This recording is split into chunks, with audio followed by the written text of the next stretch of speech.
sommes là aujourd'hui, ou bien si nous sommes arrivés à ce niveau, c'est parce qu'il y a toute une génération compétente, parce que des docteurs, des magistrats, des journalistes, donc c'est pourquoi j'ai dit compétentes, parce qu'ils ont les bagages intellectuels pour pouvoir défendre les idées qu'elles portaient. Nous avons également salué leur courage, parce que peut-être on n'était pas là, ou bien beaucoup d'entre nous n'étaient pas encore nés, mais quand même, on nous a raconté comment elles ont été traquées, comment elles ont bravé tout un combat qui n'était pas du tout facile pour arriver à ce niveau. Elles sont donc courageuses, elles sont compétentes, mais également, c'est une génération qui nous ont ouvert des avenues, nous permettant aujourd'hui de pouvoir parler de féminisme. Si on veut, on peut mettre S à la fin, comme on peut être féminisme tout court, parce que quelqu'un l'a dit, chacun a une trajectoire pour dire qu'est-ce qui l'a amené à ce mouvement très pertinent, mais surtout, qui est quand même une défense de justice sociale pour la cause des femmes particulièrement. Parmi cette génération, nous avons toujours professeur Fatou Sow, qu'on appelle familièrement Tata. Il faut beaucoup applaudir. Ouais. Donc, qu'on appelle familièrement Tata, qui a été à tous les combats d'hier, les combats d'aujourd'hui, et qui est toujours là pour nous guider, la jeune génération, parce qu'elle aurait pu dire que oui, j'ai fait mon combat, maintenant c'est à vous. Mais elle est toujours là pour nous guider et qui nous donne du courage. C'est une référence nationale, c'est une référence internationale. Je le dirai rapidement parce qu'une fois, il y a 20 ans à Montréal, je soutenais une thèse de doctorat. La première question qu'on me posait sur les questions de genre, est-ce que vous connaissez Fatou Sow? Donc, pour vous dire que c'est une référence. Ceci dit, le professeur, ou bien la professeure Fatou Sow va revenir rapidement pour la séance d'ouverture sur la recherche féministe au cœur des théories intersectionnelles en Afrique subsaharienne ou dans les communautés noires. Professeur, donc, Fatou Sow est une sociologue sénégalaise, titulaire d'un doctorat en sociologie de l'Université Paris-Sorbonne et d'une habilitation à diriger des recherches en sociologie de l'Université Paris-Diderot. Sa carrière académique s'est déroulée au Centre national de la recherche scientifique à Paris, à l'Institut fondamental d'Afrique noire, IFAN, ici à Dakar, et au laboratoire SED à Paris, Diderot.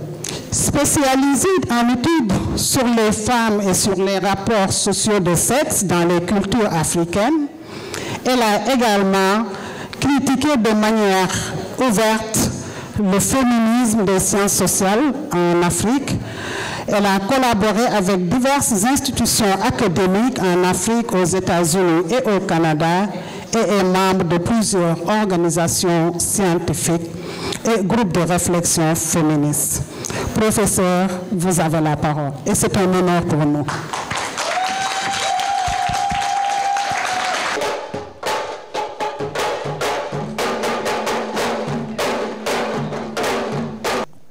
Dans un pays comme le Sénégal, a été un débat extrêmement difficile. Parce que nous, au début, nous avons refusé d'être féministes. Féministes, c'était tout bas, c'était occidental, c'était colonial. Nous, Africains, nous avions nos histoires, nos valeurs, nos femmes fortes. Donc, il nous a fallu vraiment faire un retour sur nous-mêmes et progressivement nous construire. Alors, vous avez demandé à un universitaire de parler de la recherche. Alors, ne vous inquiétez pas, si je vais vous paraître intellectuellement prétentieuse de mettre la recherche au cœur de l'université, mais après tout, vous avez appelé votre institution université d'été. Parce que que le problème qu'on a eu, quand on est arrivé dans les sciences sociales, à l'époque, c'est d'abord, est-ce qu'il y a une place pour les femmes dans la recherche africaine?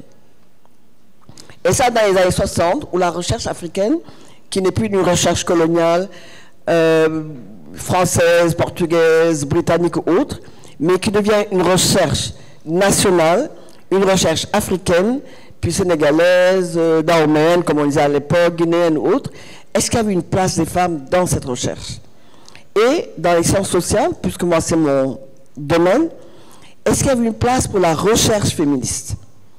Alors ces préoccupations, sans doute, elles sont anciennes, mais je pense, et j'insiste vraiment sur les peut-être féministes, que cette recherche, c'est celle-là qui est au cœur de mes propos et de cette universalité qui nous réunit ces 3 jours. Bien sûr, il y a beaucoup de travaux sur les femmes en Afrique, dans ces juste 60 dernières années, pour prendre un repère, parce que c'est bien commencer quelque part.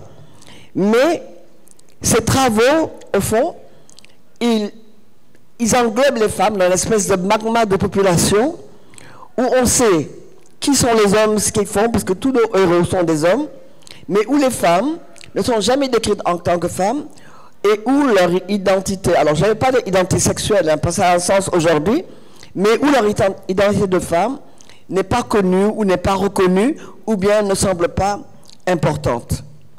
Mais moi je pense que je me sens très concernée par la part africaine dans la production des connaissances sur les femmes et sur les rapports de genre. Comment est-ce que nous faisons avec les vieux paradigmes? Comment est-ce que nous en créons de nouveaux? Comment est-ce que nous appliquons des méthodologies, les unes anciennes, les autres inédites, qui varient selon les lieux et les contextes? On a souvent dit que la recherche féministe, elle s'est déployée dans les institutions anglophones. Je pense que ce qui arrive, c'est que si les débats féministes ont été institutionnalisés en Amérique, par exemple, ça allait beaucoup plus tardement dans les pays francophones.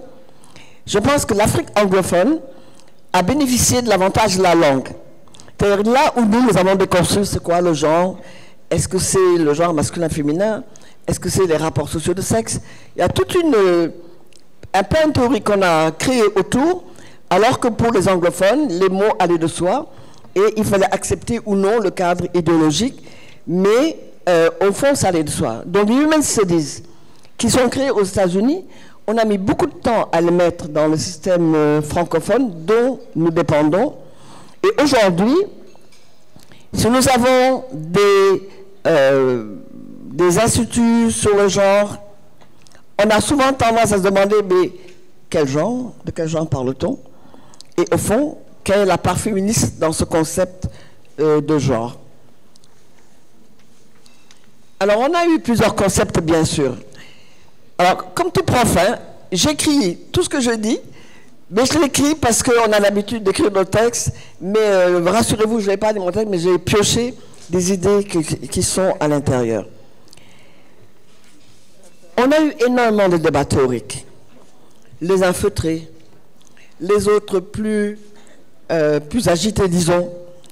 Et on a eu des débats qui ont été parfois des combats très très virulents entre les femmes elles-mêmes, entre les hommes et les femmes, dans des milieux qui étaient académiques et pour qui la question des femmes n'était pas importante. Parce qu'on était dans les années 60-70 dans un ensemble où il y avait des débats sur l'histoire. C'est quoi l'histoire africaine? Comment remettre l'histoire sur ses pieds? Sur les langues. Est-ce que les langues africaines continuent à être des dialectes ou bien est-ce qu'il y avait des langues africaines qui pouvaient devenir scientifiques? Sur les cultures. Et au fond, tout un débat autour de la colonisation et de l'impérialisme. Nous avons engagé des débats au nom de la décolonisation des sciences sociales en Afrique. Et on a fait face à des revendications de taille. Mais quand vous cherchez à décoloniser les sciences sociales, comment est-ce que vous avez introduit une question de femme? C'est une question vraiment tellement marginale au début, alors qu'il y avait des enjeux de taille. Parce que les luttes contre les femmes, elles sont faites contre un ordre colonial qui était associé à un ordre de l'indépendance.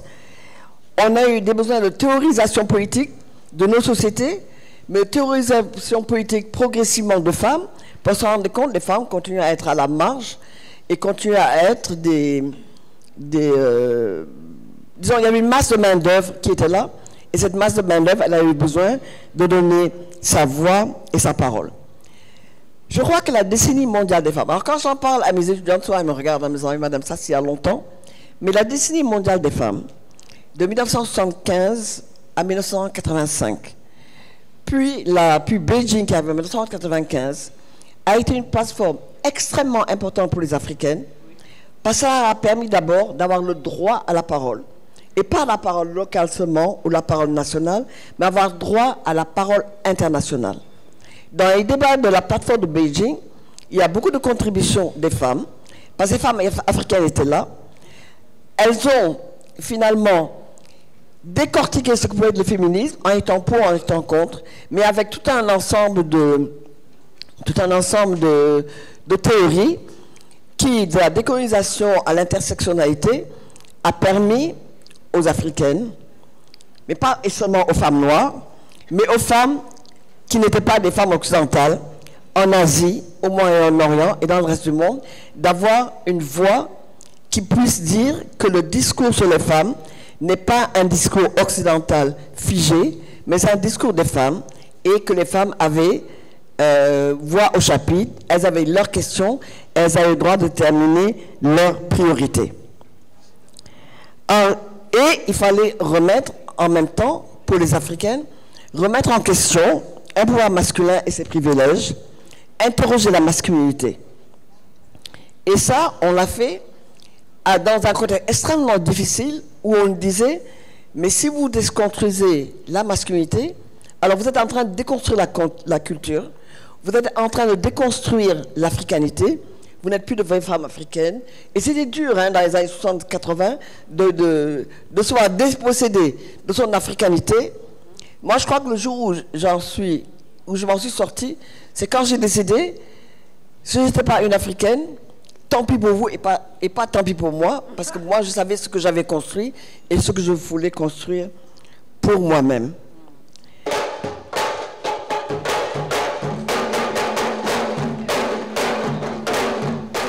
Alors, dans ce contexte, on se demande alors comment construire une réflexion académique, une réflexion sur la recherche. Comment assurer des recherches et des enseignements sur nos sociétés, sur nos États, sur nos institutions et sur le monde à partir de perspectives féministes. Mais pour ça, nous avons dû remettre en question les systèmes de recherche académique, qui étaient des systèmes patriarcaux, qui se voulaient africains, mais dans une africanité qui ne prenait les femmes que si elles s'étaient aisées et restaient derrière, et restaient tranquilles. Et ça, je pense à Aminata Diaw, que j'aurais aimé avoir parmi nous aujourd'hui, mais qui hélas nous a quittés il y a quelques années. Elle était professeure de philosophie, et je lis vraiment ce qu'elle avait écrit, parce qu'elle disait « L'Académie, pour des raisons de convention, de confort et de conservatisme, se satisfait de ce savoir et se fie à l'objectivité prétendue des concepts et des analyses. Elle se fait muser. Cette science de l'humain, en ne sachant pas ou en ne voulant pas savoir, ce qui est ainsi offert n'est que représentation et non représentation du réel et de l'humain. L'Académie, ajoutait-elle, est certes le lieu de l'institutionnalisation du savoir, que devient aussi une tradition, mais elle doit aussi être l'habitacle de l'innovation et de la capacité de rupture. Et c'est ça qui est extrêmement important. En tant que femme africaine, dans la recherche féministe, nous avons le droit de pouvoir imaginer, de pouvoir être au niveau des ruptures, parce que nous avons besoin d'établir des ruptures profondes dans notre histoire, dans nos valeurs et dans toutes ces institutions que chez moi on appelle traditions, et qui sont souvent des traditions qui nous encadrent. Mais les traditions ne sont pas figées, les traditions sont vivantes, les traditions changent. Au fond, ce n'est que pour les femmes que l'on fait les traditions, un cadre qui ne change pas et qui n'évolue pas, et qui faisons des femmes africaines une espèce d'icône de la culture et de la vertu, et j'allais dire de la virginité. On parle aujourd'hui d'université féministe. Mais vous ne pouvez pas vous imaginer la difficulté que c'était en 1999, quand j'ai assisté en 1996 au Canada à une université féministe francophone. J'avais été invitée et j'avais été heureuse d'être là parce qu'au fond, je comprenais tout ce qu'ils disaient. Et puis les Québécoises, ils avaient fait l'effort de traduire gender sensitive, gender bias. C'est tous ces concepts-là avec lesquels les Françaises et les francophones se débattaient, et notamment les Françaises. Elles avaient fait le travail. Et quand on a demandé, il faut que ça continue, où est-ce qu'on peut faire? Alors moi, en bonne sénégalaise, j'ai dit, oui, moi je vais le faire. Mais vous ne pouvez pas imaginer la difficulté que c'était en 1999 d'arriver sur le campus de l'Université de Dakar et dire qu'on faisait une conférence féministe francophone. Mais j'avais suffisamment de culot et le recteur, il était un peu plus jeune que moi, donc j'ai joué à la grande sœur. Je n'ai pas joué à la tata, mais j'ai joué à la grande sœur aînée et je lui ai imposé mon colloque. Mais ça nous a permis à ce moment-là de discuter. Alors, on était féministes, mais on a été toujours féministe peut-être, féministe à condition que, etc. Mais quand même, on avait une réunion et où, là, avec les Françaises, les Suisses, mais les Ivoiriennes, les Togolaises, les Congolaises, je voulais inviter des Haïtiennes, mais on n'avait pas d'argent pour ça, et on n'avait aucune institution pour nous soutenir. Mais je pense que cette première réunion a été extrêmement importante, parce qu'elles ont permis aux femmes de réaliser qu'on pouvait faire des études sur les femmes et qu'on ne pouvait pas le faire si on n'était pas féministe, mais que le féminisme, ça se construisait. Mais au moins, c'était un mouvement qui était donné. Et dans le cadre de cette décennie mondiale des femmes, il y a eu quand même des institutions qui sont créées. Par exemple, au Codestria, Doko Nigel et moi-même, nous avons créé un institut sur le genre qui fonctionne encore aujourd'hui, où on débat de ces questions. Mais les Africaines, elles ont été fer de lance dans ce combat féministe. Et je donne quelques noms, parce que vous ne connaissez peut-être pas, mais je pense à Féministe Africa, qui est la première revue africaine féministe en ligne, lancée en 2002, et qui a consacré 2 de ses premières parutions à repenser les universités, repenser la recherche, avec notamment une Nigériane, Amina Mama, que beaucoup d'entre vous connaissent, mais qui a fait ce travail formidable, parce que l'Institut dure quand même depuis 22 ans, et il y a en ligne toute une revue, toute une série de revues qui sont écrites par les femmes. Mais il faut reconnaître que cet engagement de l'Académie dans les études féministes n'aurait pas été possible s'il n'y avait pas eu des organisations féminines puis féministes. Et parmi ces associations, je pense à la FARD, l'Association africaine pour les femmes et le développement, qui en 1977 a créé la première institution de recherche sur les femmes. Et le but, au cœur de ce projet, il y avait décoloniser les sciences sociales. Ce n'était pas féministe, hein? C'est-à-dire que féministe était encore occidental. Donc si c'est occidental, nous allons repenser le féminisme et nous allons en refaire autre chose. Mais je pense que c'est extrêmement important parce qu'à la FARD, après la FARD, il y a eu quelques années plus tard, une organisation qui s'est appelée le Forum féministe francophone, le Forum féministe africain. Et ce forum féministe, il a été l'un des premiers sur le continent à décider, oui, nous sommes féministes, sans si ni mais. Alors là, dans votre texte, vous avez mis cependant, mais je pense que sans si ni mais, c'était extrêmement important, parce qu'il a fallu qu'on se réapproprie un vocabulaire, mais une pratique, si je puis dire, une réflexion théorique et des activités qui nous mènent pour déconstruire toutes les inégalités entre les sexes, les inégalités qui sont inhérentes à nos cultures et à nos sociétés. Bon, ce micro-là, il m'encombre, hein, parce que je n'arrive pas à prendre mes feuilles. Ce forum féministe qui s'est tenu, qui a été créé au Ghana en 2006, a été extrêmement important. J'ai encore 2 points, mais je vais être beaucoup plus rapide. C'est quelle production de connaissances autour de quelles questions?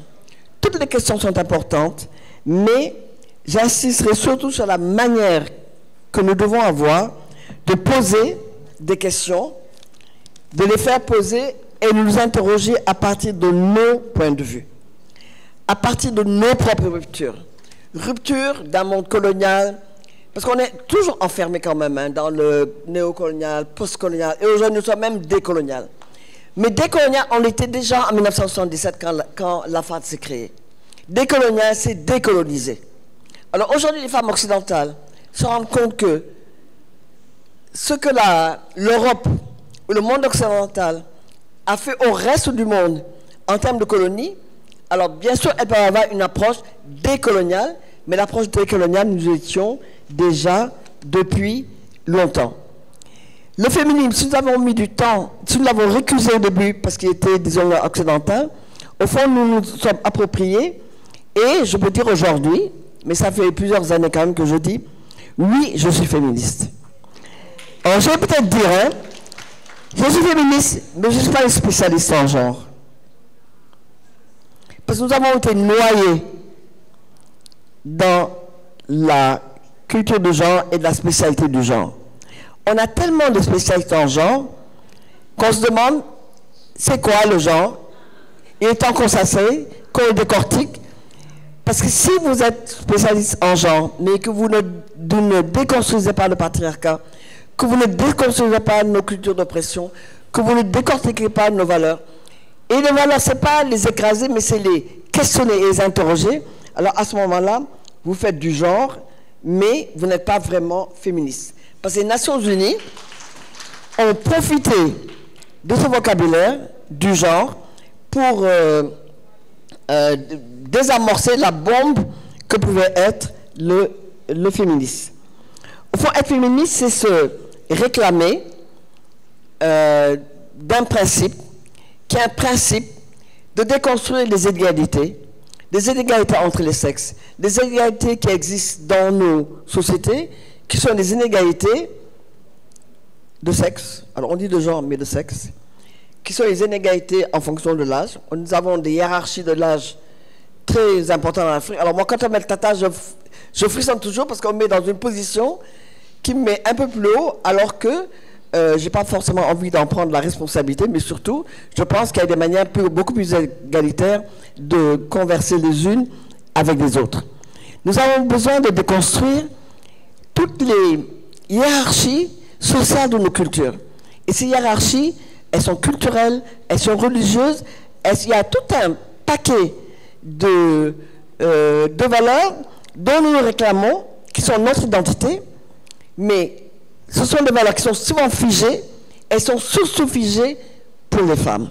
Les hommes changent, ils se transforment, mais les femmes sont des icônes et des icônes de culture, et ça, c'est vraiment le plus difficile. Je vais dire 2 ou 3 mots, hein, dernier, parce que je vais m'arrêter là, 2 ou 3 mots. Bon, je vais poser mon micro.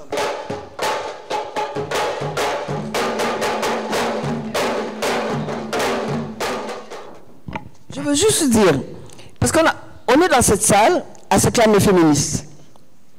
Mais nous sortons dans le couloir, féminisme, ça effraie encore les gens. Alors on peut se demander, mais qui a peur du féminisme? Alors tout le monde.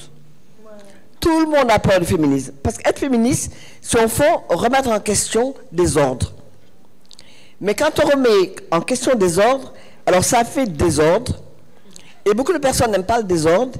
Et beaucoup de femmes ont peur de créer ce désordre parce qu'on remet en question des valeurs africaines où les femmes sont programmées et les femmes sont programmées dans des catégories bien précises et si vous les déprogrammez, alors vous êtes actrice de la mort de ces valeurs. Et ça, beaucoup de femmes n'arrivent pas à le supporter entièrement. Je crois qu'on ne peut pas être féministe si on ne recherche pas les sources africaines du sexisme. Si on ne prend pas en compte le poids du patriarcat. Si on n'analyse pas l'intersection des inégalités de genre d'âge, de classe, d'ethnicité, de caste, de race et de religion. Ces sources-là, elles ont pesé sur toutes leurs revendications.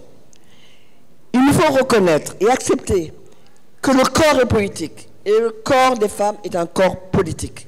Et le corps des femmes est un site de lutte de toutes les hégémonies masculines qui manipulent le corps des femmes, qui fait qu'on a énormément de difficultés à avoir des maîtrises de notre sexualité, de la fécondité.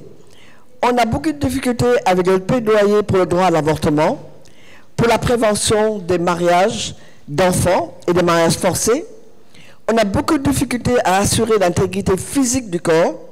Je ne parle pas seulement de l'abolition des mutilations génitales féminines, mais l'abolition de toute forme d'abus sexuels, de harcèlement et de violence.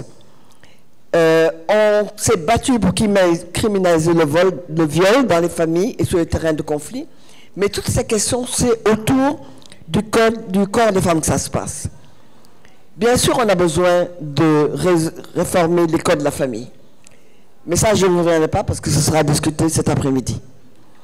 Mais on a besoin de réfléchir sur l'âge de mariage, on a besoin de le redéfinir. On a besoin de l'accès à la contraception comme décision des femmes, sans que le mari ait à y mettre son nez. Même si, comme nous partageons la sexualité, on peut discuter ensemble du nombre d'enfants que nous voulons, mais je pense que la femme a le droit premier de décider ce qui va se passer dans son ventre. Alors, je suis toujours horrifiée quand j'entends dire l'Afrique est un continent jeune, 70% des Africains ont moins de 20 ans, mais c'est moins de 20 ans, là, 70%, c'est dans nos ventres que ça s'est passé. Et ce pays fait chaos. Et ça a été extrêmement difficile. Et c'est difficile de faire entendre à mes collègues qui sont très nationalistes et panafricanistes et qui pensent que l'Afrique est un continent. Mais je dis, mais les femmes ont besoin de faire un peu plus que de faire seulement des enfants. Et elles ont besoin d'être protégées quand elles font des enfants. Elles ont besoin d'être armées. Et elles ont besoin de pouvoir faire autre chose que de faire seulement des enfants. La parité a été une bataille. Et je pense que nous avons gagné la bataille.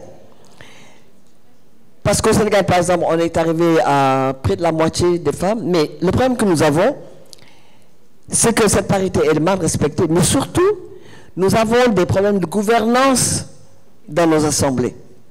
On a une mauvaise gouvernance, on a une médiocrité, on a une gouvernance masculine incompétente. Alors comment voulez-vous mettre des femmes compétentes dans ce milieu qui est si incompétent? Qu'est-ce qu'on va faire de la parité? Et ça, c'est vraiment problématique. Enfin, un dernier point que j'aimerais dire, c'est, au fond, nous ne pouvons pas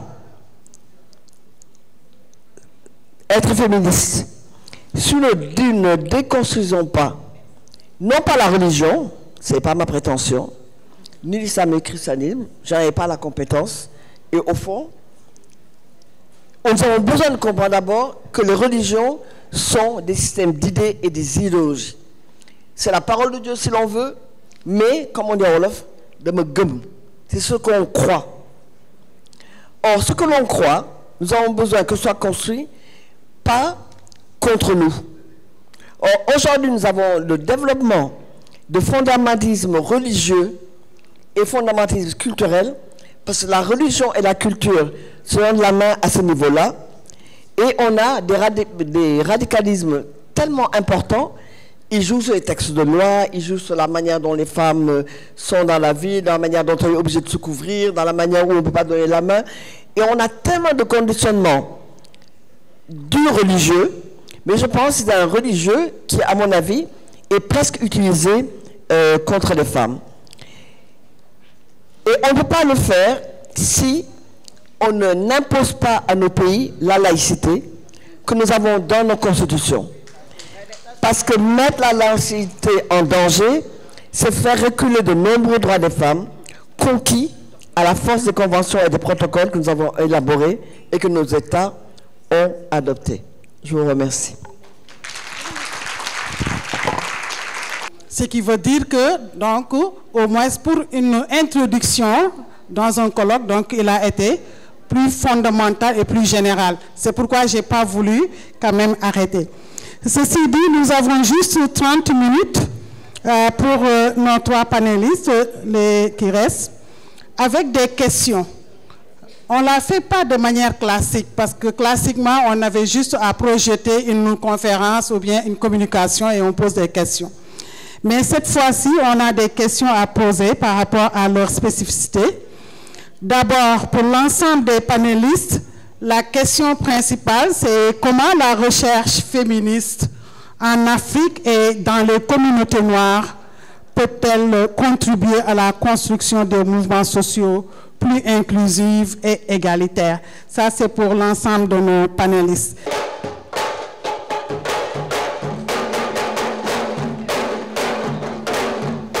Merci énormément. Pour moi, c'est vraiment un honneur d'être là aujourd'hui parmi vous. C'est très émouvant. J'aimerais commencer d'abord pour préciser mon positionnement social. Je suis féministe de la diaspora, originaire de Cuba, Porto Rico. Puis c'est important de le préciser parce que j'ai grandi en étant minorisée. Les communautés noires, dans les contextes cubains, portoricains, c'est des communautés souvent aux marges, minorisées, qui souffrent du racisme anti-noir. Et aussi, un autre enjeu qui a façonné ma manière de voir le féminisme et les enjeux autour du féminisme, c'est la minorisation à laquelle j'ai souffert parmi les groupes femmes. Comme on a dit dans ma biographie, je milite au sein du mouvement des femmes au Québec. Et au milieu du mouvement des femmes au Québec, je milite en tant que femme noire, femme minorisée. Et ce qui arrive souvent, ou ce que j'ai remarqué à travers mon parcours, que ce soit au Québec, au Canada, mais même en Amérique latine, en tant que femme noire, souvent on est invisibilisé, on est exclu des recherches, du discours. Donc souvent on arrive au féminisme en mode de résistance, en mode d'ouvrir des chemins pour vraiment mettre en lumière non seulement nos contributions, mais nos vécus, nos parcours. Donc, beaucoup de mes expériences ont été façonnées par ces faits. Puis, en étant organisatrice communautaire, ce qui est la deuxième chose que je voulais préciser, je ne suis pas chercheur. J'ai connu le féminisme à travers ma grand-mère qui était militante féministe à Cuba, membre de la Fédération des femmes de Cuba. Et puis, à travers de cette militance, c'est là où j'ai acquis un langage, mais aussi une vision de ce que le féminisme voulait dire pour moi. Et puis, j'ai eu la chance, dans le contexte de mon travail, de ma militance, de participer à diverses recherches, surtout dans le contexte des recherches qui portaient sur les violences à caractère sexuel. J'ai travaillé pour un organisme qui représentait les survivantes victimes de violences à caractère sexuel au Québec. Et puis, ce que j'ai remarqué, c'est qu'on n'était pas présent, on ne parlait pas de nous. Et quand je dis nous, je parle des femmes noires. Les mouvements MeToo au Canada, au Québec, mais même aux États-Unis, a vraiment invisibilisé beaucoup de femmes issues des groupes minoritaires. Donc, beaucoup de mon travail au sein de la recherche, c'était de mettre en lumière ces expériences et les besoins des survivantes noires victimes de violences à caractère sexuel. J'ai eu aussi l'occasion de militer au sein de la Fédération des femmes du Québec avec une collègue qui se trouve ici, Laïti, Ndiaye. Et puis, beaucoup de notre travail, c'était aussi de mettre en lumière les expériences des femmes noires au Québec. À un moment donné, cet positionnement de résistance, de lutter contre l'exclusion, ça fatigue. Et puis, ça enlève le temps de vraiment bâtir des choses, de travailler sur des choses qui nous passionnent.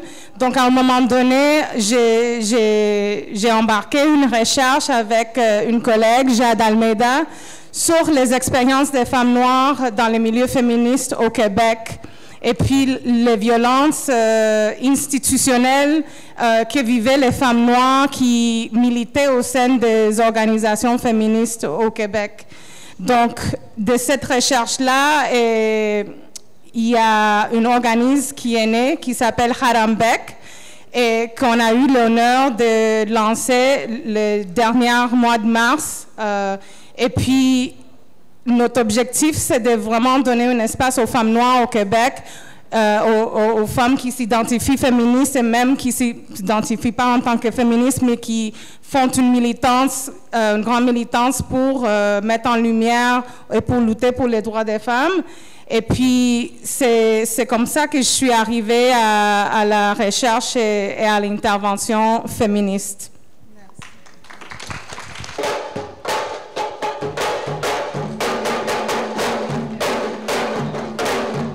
Auteur et co-auteur de plusieurs articles, elle se focalise principalement sur les questions de genre et de gouvernance.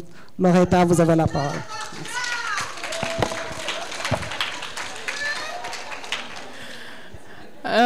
Merci beaucoup et un chaleureux bonsoir aux membres du continent.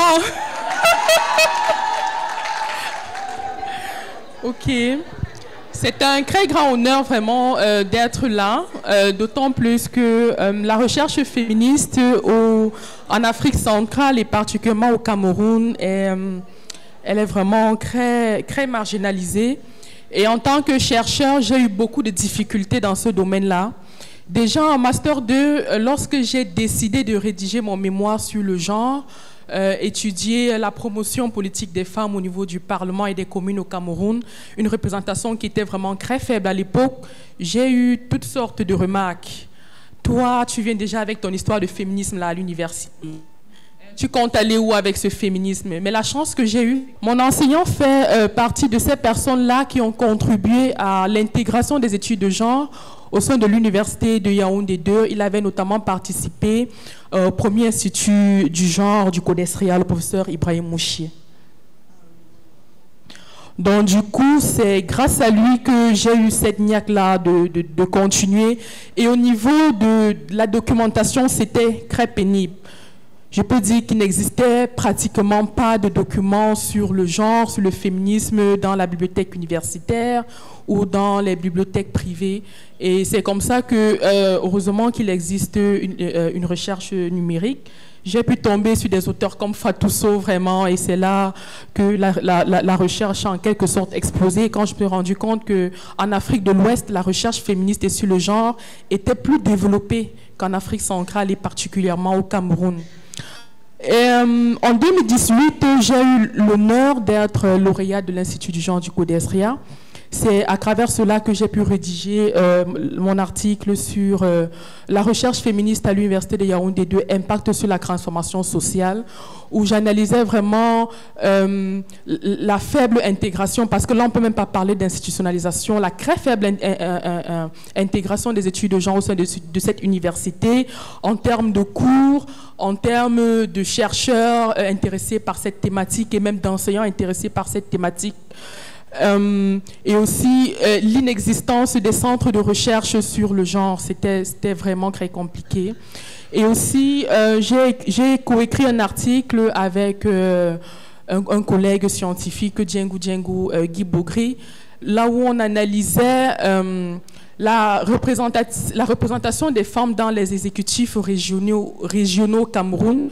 On s'est rendu compte qu'à l'occasion des premières élections régionales au Cameroun, qu'une femme n'a été élue présidente des régions sur 10 régions que compte le Cameroun. À l'examen, lors de nos enquêtes, à l'examen des profils des hommes et des femmes qui ont pu accéder aux exécutifs régionaux, on s'est rendu compte que les femmes étaient académiquement supérieures aux hommes qui ont été élus présidents de région. Elles étaient docteurs, elles avaient des masters, il y en avait qui avaient des doubles masters, et elles avaient également une longue expérience politique derrière elles.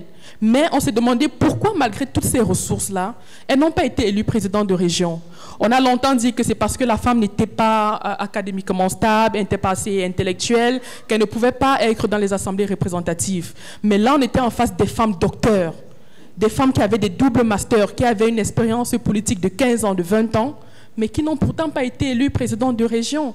Ça veut dire que le système politique continue de mettre en place des mécanismes. C'est-à-dire, dans le féminisme, lorsqu'on renaît avec de nouvelles actions, de nouvelles théories pour avancer, le système également met en place de nouvelles stratégies pour résister au changement. Merci.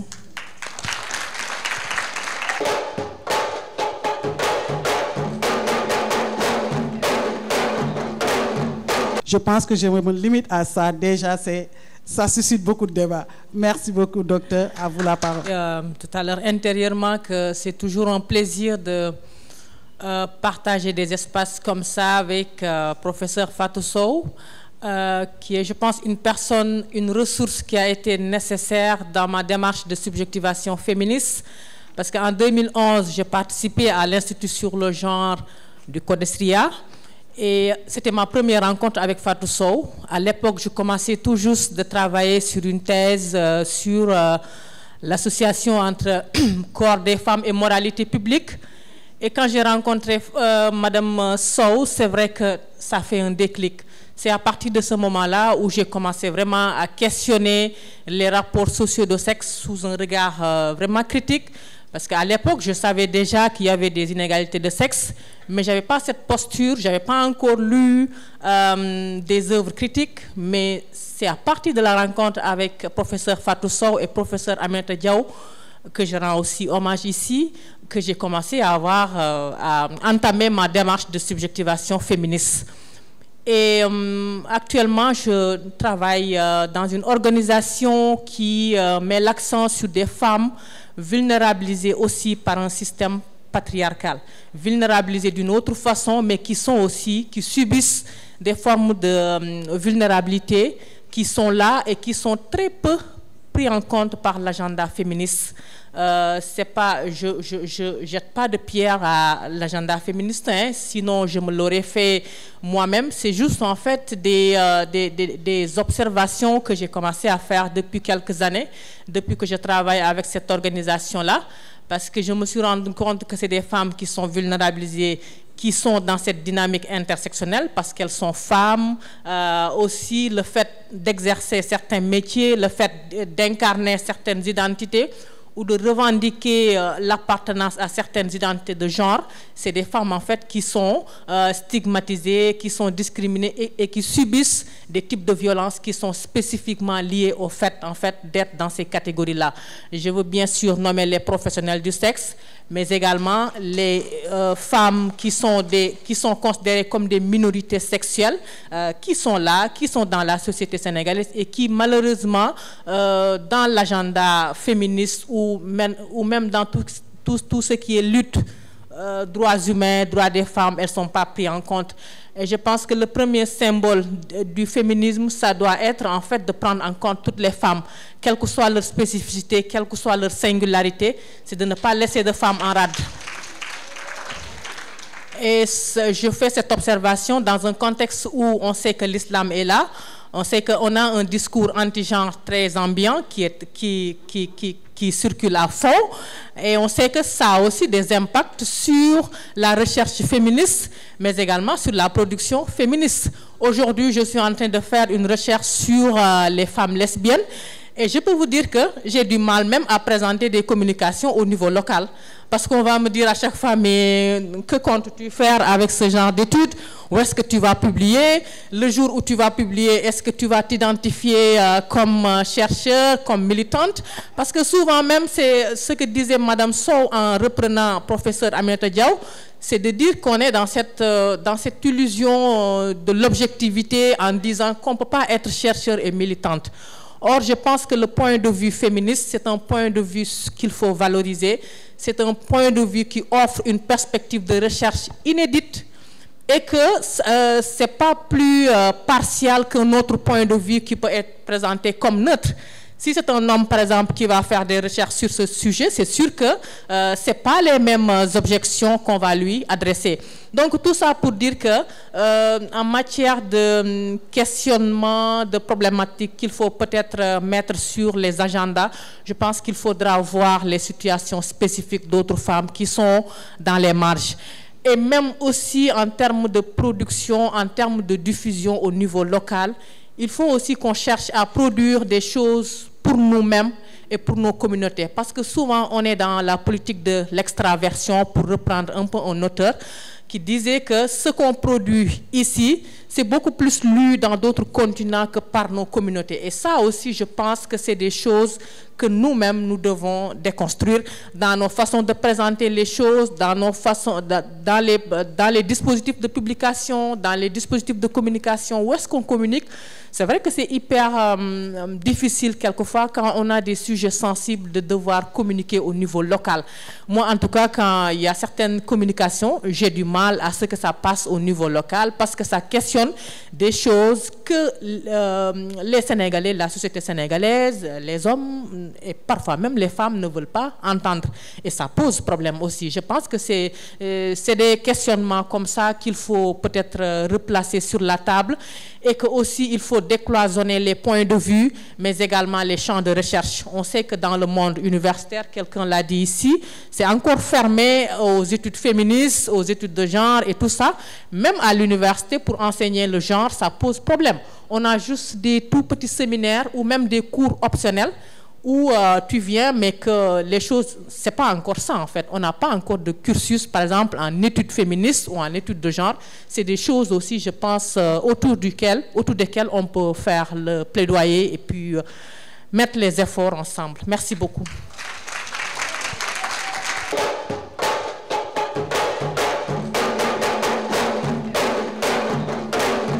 Merci pour cette conférence qui est très instructive. Alors, j'ai retenu que sur la question de la recherche sensible au féminisme, c'est comme ça que je vais le dire, et il y a beaucoup à faire et comment c'est important pour nous. Alors, la question que je me pose, qu'est-ce que nous faisons pour que les résultats de la recherche féministe soient accessibles au plus grand nombre, non seulement aux femmes elles-mêmes, mais aux femmes également dans le milieu rural, mais à l'ensemble de la société, puisque au final, c'est la société que nous voulons changer par la déconstruction à travers cette recherche-là. Donc cela m'a beaucoup interpellée. Et en tant que journaliste et également président d'associations qui se réclament féministes, nous travaillons sur la déconstruction à travers la production de contenu. Et dans la production de contenu, nous travaillons également sur la production de contenu adapté au milieu communautaire. Donc c'est une expérience qui pourrait aider dans la recherche scientifique pour que les résultats ne soient pas seulement dans les livres, et que quand on sait que la majorité des femmes, en tout cas sur le continent, ne sont pas suffisamment alphabétisées donc pour la lecture, et comment rendre digeste ce contenu-là accessible à ces derniers. Donc c'est une question que je pose à l'ensemble, peut-être revoir, mettre la démarche communautaire également dans nos stratégies. Et j'ai été ravie pour ce qui a été du fait qu'on peut être militante féministe et faire de la recherche également. Et ma question, d'abord, merci. Personnellement, j'ai toujours pensé que le féminisme est indissociable de genre. Et avec l'intervention de Maman Fatou tout à l'heure, je me demande si est-ce qu'il est possible que le féminisme peut être dissocié des questions du genre ou du genre, parce que je me dis que si tu es instruite ou bien que tu as des connaissances par rapport au genre, ça te permet d'être plus déconstruite et de savoir te positionner dans ton féminisme en fait. Donc j'aimerais savoir si c'est possible de dissocier effectivement le féminisme du genre. Merci. Le genre, c'est les rapports de pouvoir entre les hommes et les femmes. Et ça, c'est un concept féministe. Bon, j'en ferai pas l'histoire, hein, parce que c'est pas le mot. Mais ça que ça veut dire, il y a des rapports de pouvoir entre les hommes et les femmes. Et c'est ce rapport de pouvoir qu'on appelle genre. Or, mais ce qu'on a fait, c'est que les Nations Unies et les gouvernements, de parler de féministes, ou de critiques féministes, ou de perspectives féministes, c'est tellement tendancieux, ils en avaient tellement peur, qu'ils ont pris le concept et ils l'ont totalement dépolitisé. Nous avons des départements genre, des cellules genre, dans tous nos ministères. Nous avons des politiques genre, mais est-ce que nous avons des politiques féministes? Donc c'est ça la différence. C'est qu'on a utilisé un terme, qu'on a extirpé de son contexte, de sa signification, et de ce qu'il pouvait signifier parce que féministe, tout le monde a peur. Alors c'est bien parce qu'aujourd'hui on est féministe, mais même si je prends 3 ou 4 d'entre eux, c'est bon, c'est quoi être féministe? Ah oui, mais peut-être que oui, mais ça, madame, je ne peux pas le faire, hein, parce que ça, c'est féministe, mais ce n'est pas africain. Donc, on a déjà ce questionnement entre nous-mêmes. Or, les gouvernements et les institutions internationales, comme la coopération internationale, ils ont peur du terme féministe. Mais genre, on l'a dépolitisé, on a fait une catégorie qui n'est plus une catégorie d'analyse, mais qui est une étiquette que l'on met sur ce qu'on appelle des politiques, qui sont des politiques qui sont tout sauf féministes. Alors, certainement qu'il y a des progrès pour les femmes, il y a des progrès pour les femmes, mais ce que nous voulons, c'est-à-dire une certaine révolution pour les femmes, on ne peut pas le faire avec le genre. C'est pour ça qu'on a autant de spécialistes. Parce qu'après, mes débats de fond ont imposé que l'on pose la question des femmes.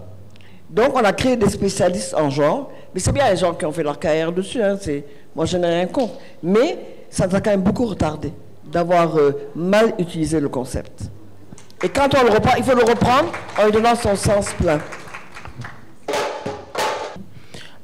J'aimerais répondre à la première question. Je pense que le professeur Fatou Sow a parfaitement bien répondu à la dernière question. Je vais essayer de la rappeler, la résumer. Comment faire pour que la recherche féministe soit accessible à tous? Je pense déjà, le premier point, c'est qu'il faut écrire. On ne peut pas rendre accessible ce qui n'existe pas ou alors ce qui n'est pas encore vraiment visible. Il faut écrire et il faut aussi arrêter de penser que l'université est le seul milieu au sein duquel il faut écrire. Ce n'est pas le cas. L'université n'est qu'un centre parmi tant d'autres. Ça veut dire que même dans le cadre d'une association, il faut écrire, on doit écrire. Une militante doit écrire sur son activité. Elle doit pouvoir utiliser les théories féministes, les théories scientifiques, tout ce qui a été mis à disposition pour expliquer les faits qu'elle observe, pour émettre des recommandations, pour vraiment susciter la transformation sociale qu'elle souhaite. Donc, il faut écrire. Et maintenant, pour la vulgarisation, c'est dans le cadre des rencontres comme celle-ci, il y a plusieurs revues. Vraiment, les canaux pour la vulgarisation, la recherche ne manquent pas.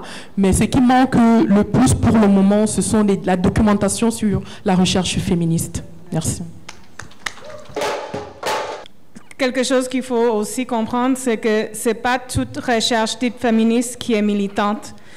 Donc, il faut peut-être réfléchir comment la recherche féministe peut provoquer la transformation sociale, qui je pense qui est l'objectif primordial.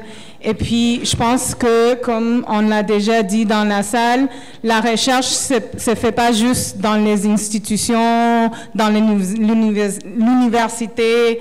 Moi, comme je l'ai dit plus tôt, originellement, je ne suis pas chercheuse, mais j'ai fait la recherche. Et puis, c'est important de voir cette intersection entre la recherche féministe et cette transformation sociale qu'on veut avoir dans nos pays, dans nos sociétés.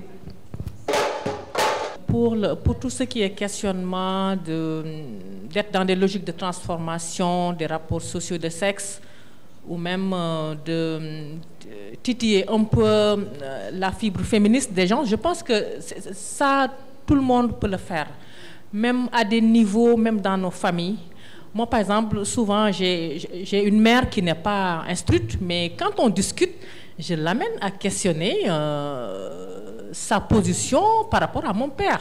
Le fait que mon père soit en haut, lui demande de l'eau et qu'elle est vieille, mais elle est obligée d'aller amener de l'eau alors que le vieux peut se servir tout seul. C'est des choses, en fait, qui sont anodines, mais je pense que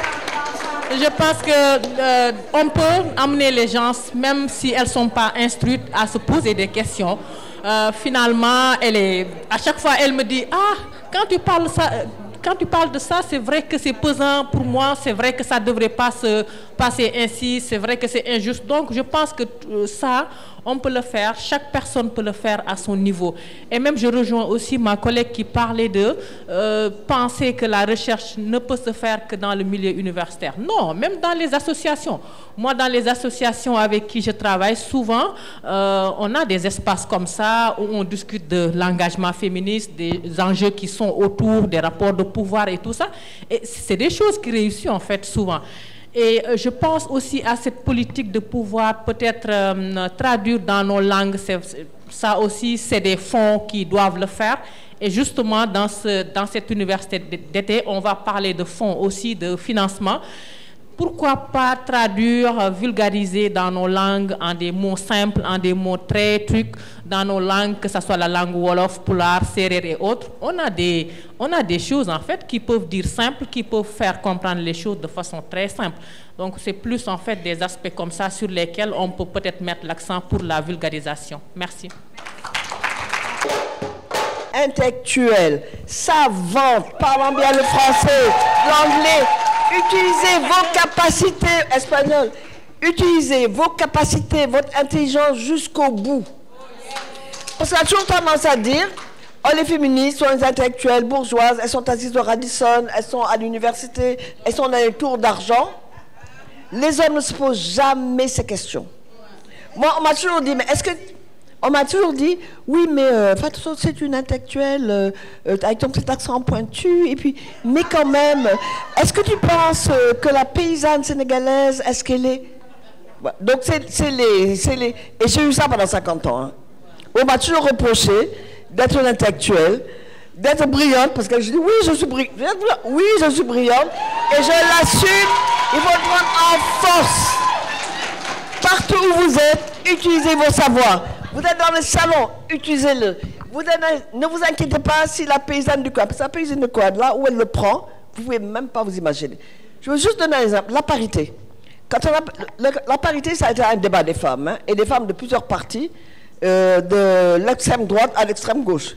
Le COSEF a réuni plein de femmes qui en avaient marre d'être des poules d'air, des coqs qui étaient les hommes, et toujours après un jour, elles ont, et finalement, après bien des péripéties, elles sont arrivées. Mais quand il y a eu les élections, les premières femmes qui se sont servi de la parité, ce n'est pas nous, ce n'était pas les grandes femmes intellectuelles, c'est les femmes des milieux populaires, c'est les femmes dans les associations féminines, c'est celles-là qui, avec le débat qu'il y a eu, en général en français, en Wolof, en Pulaar, mais souvent déformé d'ailleurs. Quand c'est en Wolof, c'est souvent déformé parce que quand c'est trop dur, là, alors on assouplit avec quelques adjectifs qui font que ça heurte moins les oreilles. Mais utilisez vos intelligences. N'ayez aucune limite pour savoir si la femme du village, elle prend ou pas. La femme du village, elle prend ce dont elle a besoin. Elle prend ce dont elle a besoin. Et ne croyez pas qu'elles sont moins féministes que vous. Ne croyez pas qu'elles sont plus bêtes que vous. Elles sont dans les circonstances, elles se battent. Alors n'ayez pas honte d'être intelligente. N'ayez pas honte d'être brillante. Merci. Merci beaucoup. Et à tout à l'heure, je pense que le temps est donné. Donc il va falloir, donc, dans les différentes séances, débattre en profondeur. Merci beaucoup.